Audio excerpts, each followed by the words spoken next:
अज़ीज़ाने गिरामी उनके बुधाइण चाहियूं था पिया बुधी छॾजाए जेकॾहिं दुनिया जी आलमी ताक़त अमेरिका के असां शिकस्त ॾेई सघूं था पिया केरु हुआ ॿिए कोई भी न हुआ खुदा जो कसम अफगानिस्तान के तालिबान जो फिक्र तालिबान की सोच भी का भी काने का जेकॾहिं मुझे फिक्र जो मालिक इमाम शाह वलीउल्लाह है तो तालिबान को भी इमाम शाह वलीउल्लाह है जेकॾहिं तालिबान के फिक्र नजरिए की पीछ देवबंद सां मिले थी पई तो बुधी छॾजाए मुझे फिक्र है मुझे सोच की पीछ भी देवबंद सां ॻंढियल अथई उतां मिले थी पई हिकड़ी सोच जा मालिक धरतियूं लॻियल आहिनि जोग्राफी हालात के पेश नजर हुननि पंहिंजी धरती के मुताबिक इनकलाब आंदो आहे असां हिन आईन के कॾहिं भी न रोंदो आहे कॾहिं भी हिन जी लताड़ न कई आहे लेकिन तू हर दौर के अंदर हिन आईन की लताड़ कई है जेकॾहिं अॼु मां हिन स्टेज ते बीही करे ऐं आईन जे कंहिं हिकिड़े फुकरे की खिलाफ वर्जी कया तो ॿार तुझा इदारा मुखे खबे करे वीदा लेकिन मुखे इन चीज जो जवाब केर वीदो तो हर आइडिया ते तू लेफ्ट एंड राइट करे आईन के लताड़े करे मुल्क के हुकूमत के घर भेड़ू करे कभी 11 साल इन मुल्क के मतो आमिरत कई वही कभी अयूब जनरल अयूब 10 साल इन मुल्क के मतो हुकूमत करे थो कभी जनरल ज़ियाल को हुकूमत करे थो पयो आखिरकार इन जो जवाब केर नीदो जो पाकिस्तान के अंदर मां जने मुलाजिमत रिटायर थिया थो जेका मुखे पेंशन रिटायरमेंट मिले थी पई मां वरी भी इन मुल्क के अंदर इन्वेस्ट किया थो पयो लेकिन मुखे बुधा तो पाकिस्तान के अंदर जेके तुझा जनरल साहिबान हैं हिकड़ो भी सवाए असलम बेग जे यो को भी कोने को कहीं वजी करे ऑस्ट्रेलिया के जजीरन ते पंजा महल दिया कहीं वजी करे श्रीलंका के जजीरन ते वजी करे पंजा महल दिया है ही तुझी हुब्बुल वतनी है ही तुझे मोहब्बत दिया है मुखे तो तू गद्दार चवे इन आलमन के तू गद्दार तो चवे मौलाना फजल रहमान जो तू इहतिसाब कर जला हलो है बुधी छॾजाए इन मुल्क के अंदर जेकॾहिं इन पाकिस्तान के बचानो थई इस्तेकाने पाकिस्तान करणो थई त मुल्क जे उन निडर सूबन जा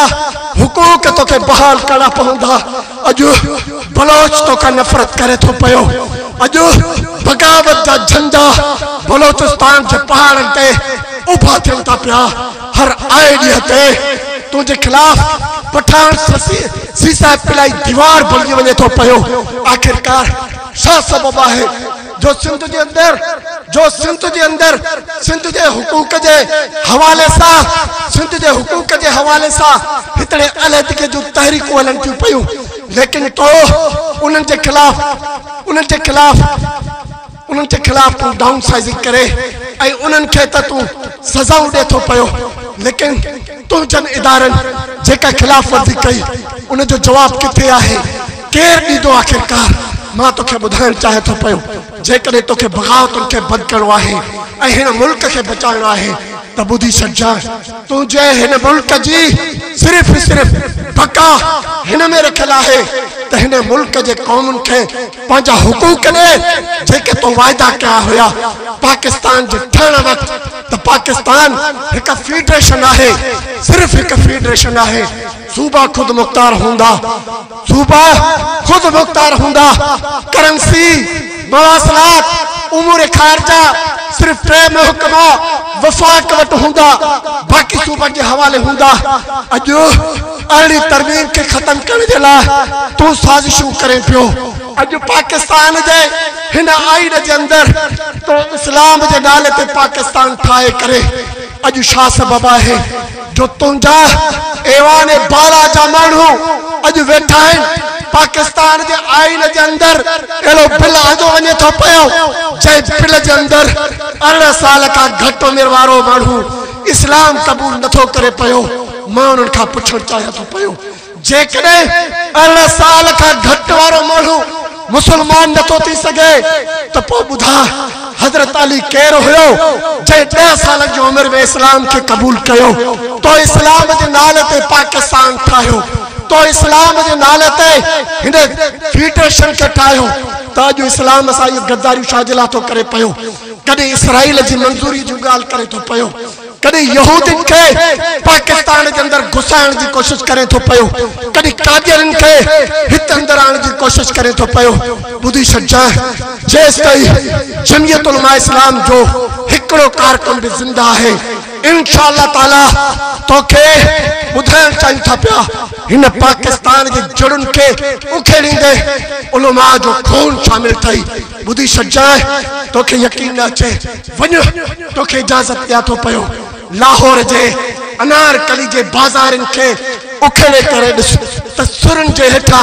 अज पे सैयद अताउल्ला शाह बुखारी जे 10,000 कारकुनन जो खून उते पयो थई ही वतन प्लेट में रखे करे कोन असा के मिलो है अंग्रेज सा अखियों अखिन में मिलाए करे जंग विया हूं इन वतन जे हुसूल जला मुजो असलाफ